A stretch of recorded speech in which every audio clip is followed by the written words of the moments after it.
ଝିଅଙ୍କୁ ରଖିବା ଅଛି। କାହିଁକି କାହିଁକି ତମ ଝିଅକୁ ବାଛିକି ରଖିବ? ଆମେ ଝିଅ ସୁନ୍ଦର। ତମ ମୁହଁକୁ ଟିକେ ଲାଜ ଲାଗୁନି? ସେମିତି କହିବନି। ମୁହଁରେ 2.5 କେଜିର ମେକଅପ୍ ଲଗେଇକି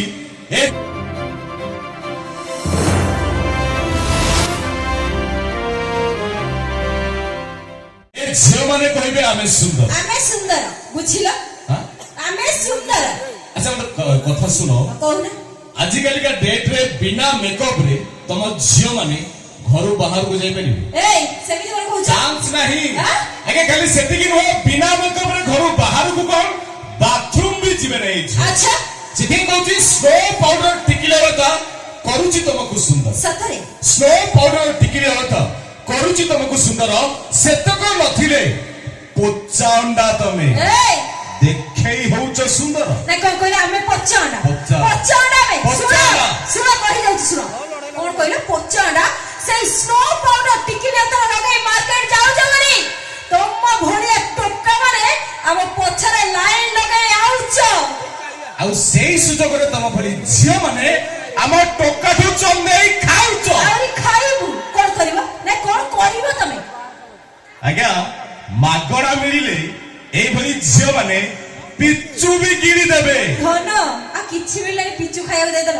ଯଦି ଗୁପଚୁପ ଦେଇଥାନ୍ତ ଖାଇଥାନ୍ତି। ବହୁତ କଥା କହୁଛ। କହୁନ ଗୋଟେ କଥା କୁହ, କହୁନ। ତମେ ଯୋଉ 21 ସରି ଏଇ ଯୋଉ ସ୍କର୍ଟ ଟା ପିନ୍ଧିଛ ରହିଯା ଏଇ ଯୋଉ ଡ୍ରେସ ଟା ପିନ୍ଧିଛ, ଏ ଡ୍ରେସ ର କରାମତି ଅଧିକ ନା ଆମ ଟୋକା ମାନେ ଯୋଉ ଲୁଙ୍ଗି ପିନ୍ଧୁଛନ୍ତି ସେ ଲୁଙ୍ଗିର କରାମତି ଅଧିକ? କାହାର କରାମତି ଅଧିକ?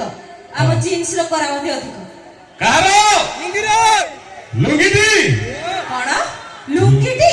ଲୁଙ୍ଗି ପ୍ରମାଣ କର। ପ୍ରମାଣ କରିବି? କର ପ୍ରମାଣ। ଠିକ ଅଛି। ଆଚ୍ଛା ନଦୀରେ ବଢି ପାଣି ଆସିଛି ଆସିଛି।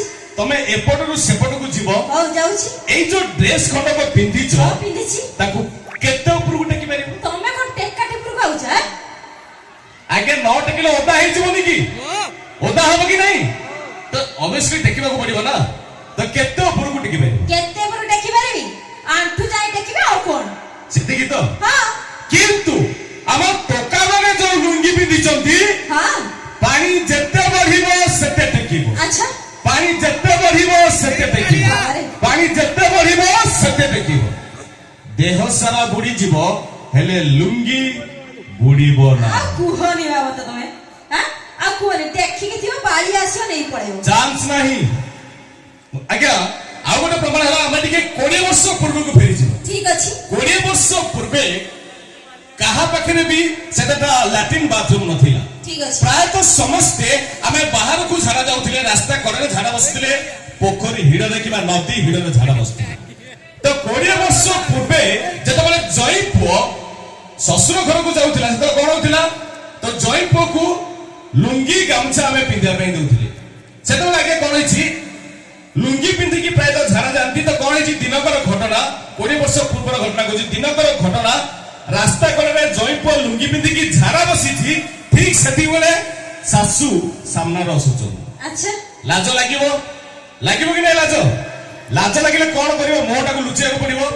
ତ ମୁହଁଟା ଲୁଚେଇବା ପାଇଁ କଣ କରିବ? ଲୁଙ୍ଗି ଉଠେଇବ, ମୁହଁଟେ ରଖିଦବ। ଭାଇ ଯାହା ଦେଖା ଯାଉଛି ଯାଉ, ବିଦ୍ୟାର ମୁହଁ ଦେଖାଯିବ। ସତରେ ଏଇ ହଉଛି ଆମ ଟୋକା ମାନଙ୍କର ଲୁଙ୍ଗିର କରାମତି। ତମ ଝିଅ ମାନେ ସେ ରହିଯା। ଶୁଣନ୍ତୁ, ଏଇ କଥା ଥିଲା କେବଳ ଆପଣ ମାନଙ୍କର ମନୋରଞ୍ଜନ ପାଇଁ, କାହାକୁ ଇଙ୍ଗିତ କରି କହିବାର ଅର୍ଥ ନୁହେଁ। ଯଦି ଭଲ ଲାଗିଛି ତ ଲୁଙ୍ଗି ପାଇଁ ଟିକେ ଜୋରଦାର କରତାଳି ହବା ଦରକାର। Thank you.